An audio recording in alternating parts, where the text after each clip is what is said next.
2004 Bay Area rapper Mac Dre was killed in Kansas City. In a stolen car pulled up alongside his van, fired, and sped off. There were rumors, which police said were false, that Fat Tone did it. Dow claims he didn't think so. In 2005, he invited Fat Tone to Las Vegas to meet Snoop Dogg. Dow is seen leaving a casino with Fat Tone and Cowboy. He claims they went their separate ways. I don't know where they went, but he says he has some business to handle. 1992. Andre Lewis Hicks, known by his peers and the music industry as Mac Dre, got embroiled in a series of events that sent him down a path that would end with him losing his life. That year, Mac Dre was on a pursuit to boost his music career, launching the label Romper Room Records. At the same time, law enforcement was particularly interested in solving the string of robberies that took place at pizza shops in the Viejo area where Mac Dre moved to from Oakland.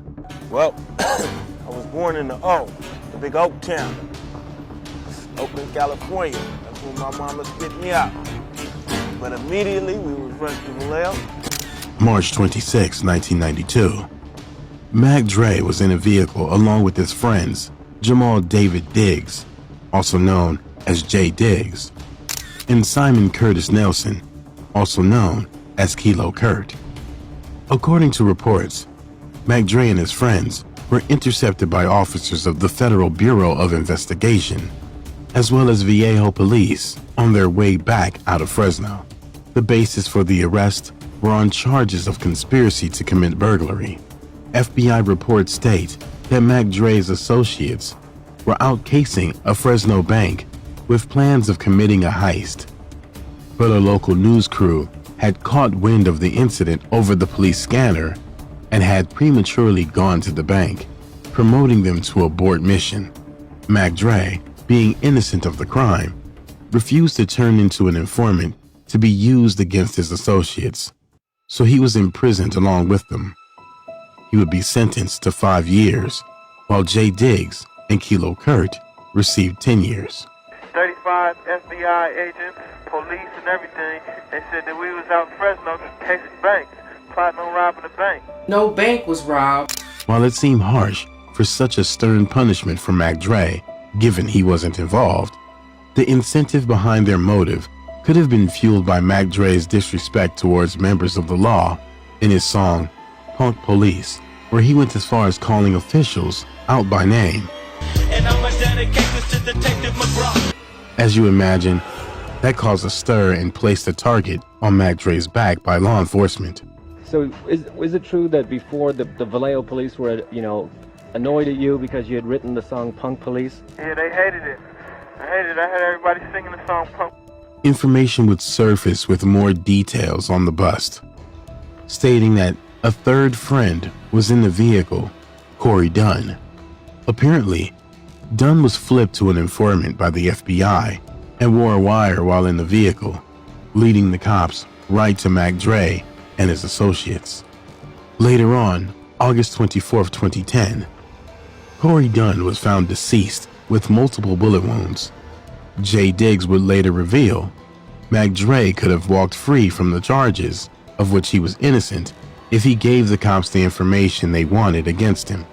But he stayed true to the bond and code they lived by and did his time, as opposed to Corey Dunn, who he labeled in gang culture a rat.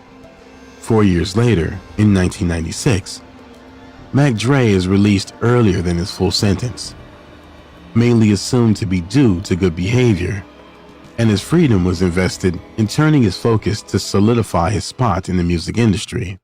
He would launch the label Fizz Entertainment,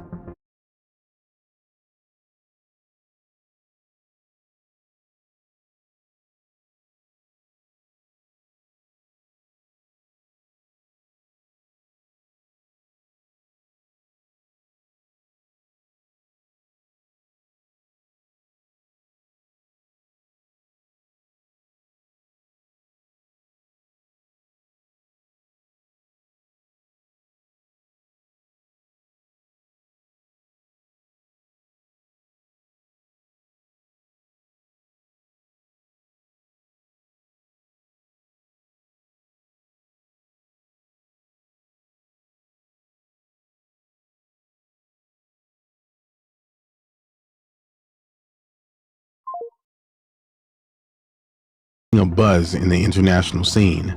His music attracted fans from all races, all walks of life.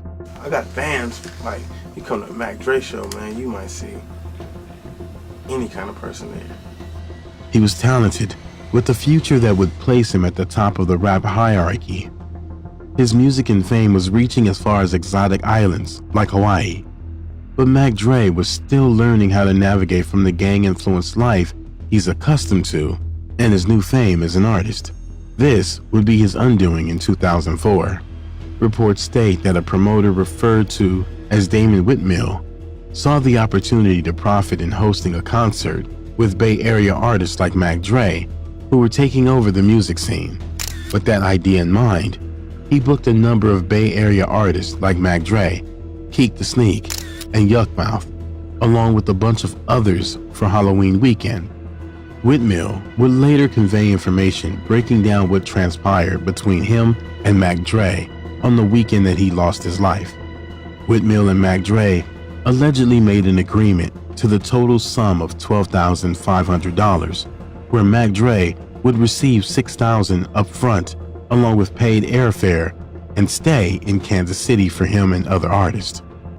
October 27, 2004, Mac Dre, along with other Bay Area artists, arrived in Kansas City, where they were allegedly driven around by an acquaintance of Mac Dre by the name of Savino Davila.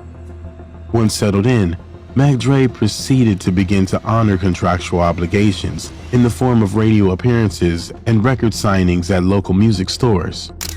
It was from there where things apparently began taking a turn for the worst, setting events in motion resulting in Mac Dre's demise. Reports state that according to Whitmill, Mac Dre was unprofessional in his dealings, arriving late to his obligations and leaving early, which caused another issue for the weekend shows, as the record signing at Byron Robinson's music store also acted as promotion for the event. The end result was disappointment from the promoter, the store owner, and fans of the popular Bay Area rapper Mac Dre. Friday, October 29th. It was the big show and a chance for Whitmill to make big on his efforts. But according to him, yet again, Mac Dre arrived late, resulting in him having to rent the venue for extra time to accommodate Mac Dre's tardiness. However, the night was only about to get worse.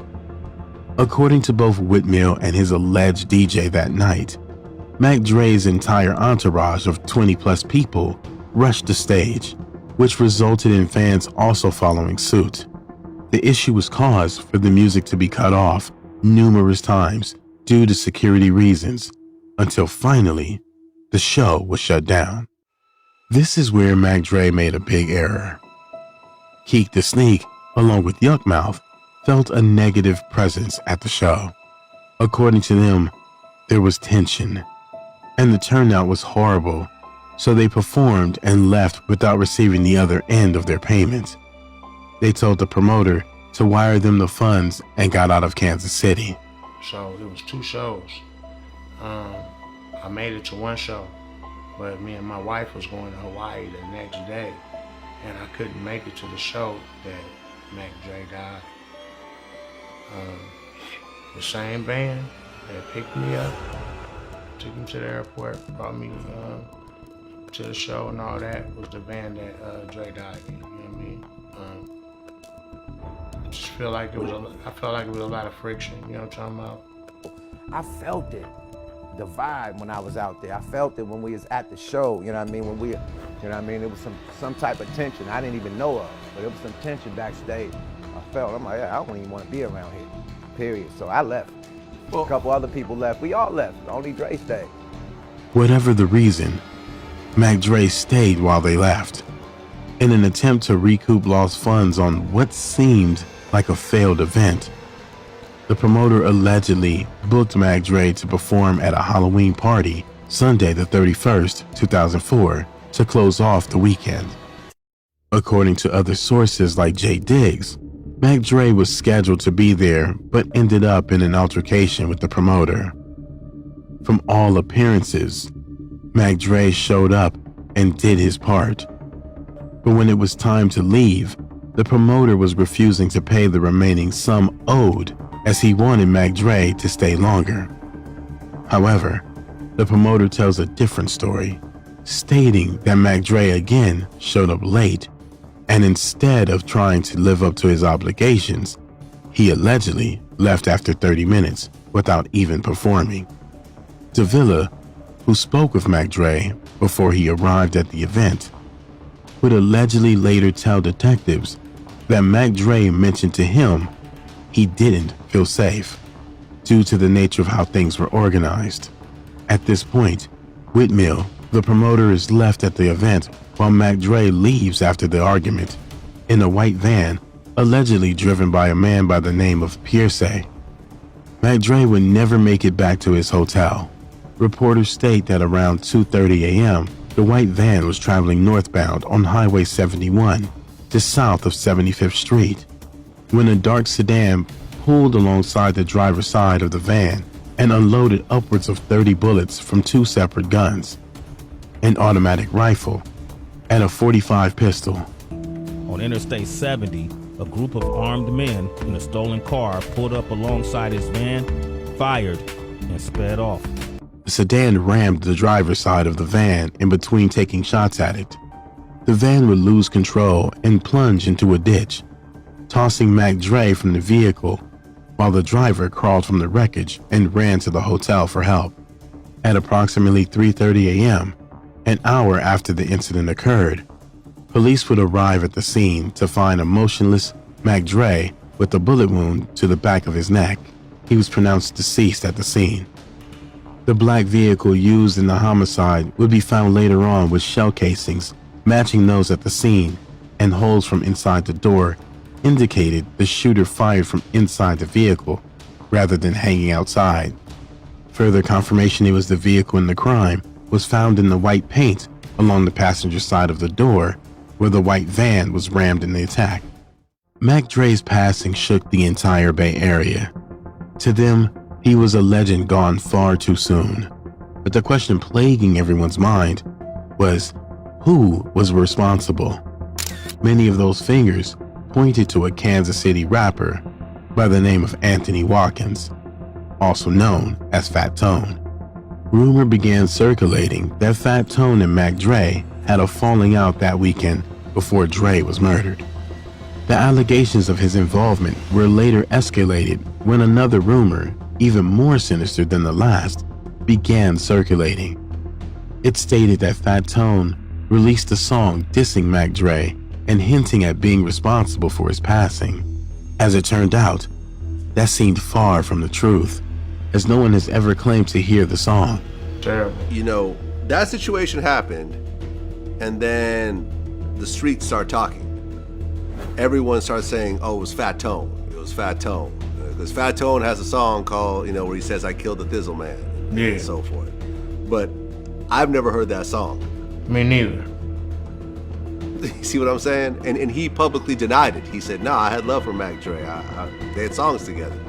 From friends of Mac Dre to enemies, they all agree Fat Tone wasn't responsible for Mac Dre's passing. But it was too late.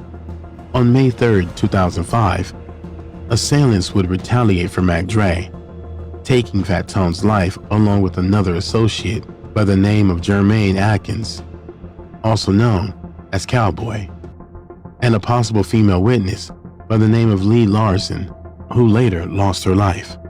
In 2004, Bay Area rapper Mac Dre was killed in Kansas City. There were rumors, which police said were false, that Fat Tone did it. He's among the most popular local rap artists, touting 5 CDs, including this new release. But after the murder of Mac Dre, Fat Tone's name began circulating in hip-hop magazines and websites as a possible suspect. Kansas City police followed the sites, but never considered Watkins more than a person of interest. Now Fat Tone is murdered while visiting Vegas.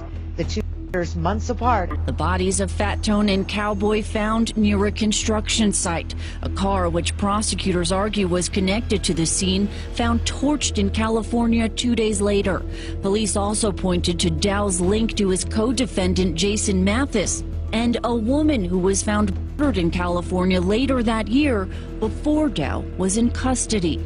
The suspects, Andre Dow, also known as Mac Minister, and associate Jason Atkins, also known as Corleone, were later apprehended after they were the last persons caught on footage that night, leaving the casino with Fat Tone.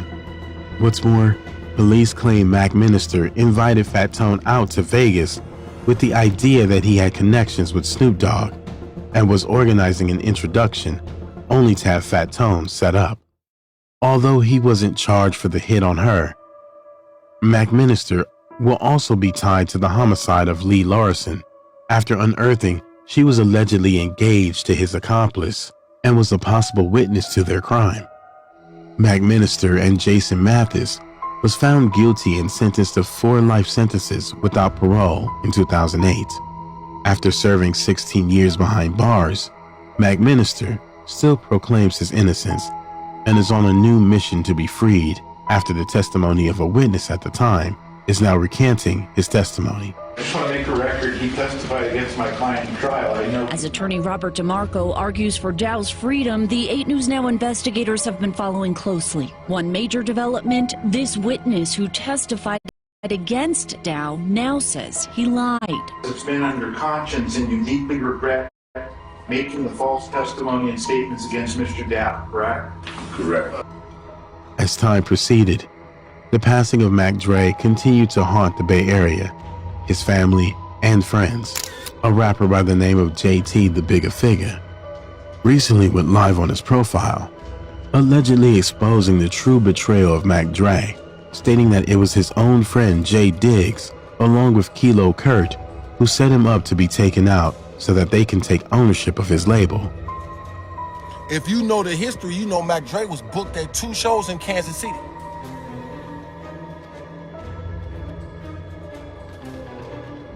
He was booked for 2 shows on the same night.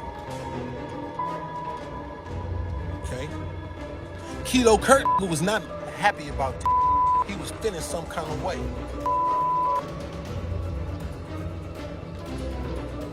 So when you see Kilo Kurt and Jay Diggs, they're talking about R.I.P Mac Dre, and they got the Mac Dre chains, and they made all that money, nigga, off Mac Dre, and his little daughter was out there starving. Yeah. Some backdoor happened with Mac Dre. Jay Diggs would respond, shutting down any truth to the allegations. Make up the story, then he start freestyling it and all that. Well, none of that makes sense. None of that add up. I really wouldn't be doing it. I'm not doing it for JT. He need the views. He need the likes, because that's the kind of he is. That's all he on. That's all he do. You see what he do. Jay Diggs also made it known on an interview with Vlad TV that the ones responsible for Mac Dre's passing also paid with their life later on. One person's passing led to so much bloodshed, a legend engraved in hip-hop always to be remembered. Rest in peace, Mac Dre.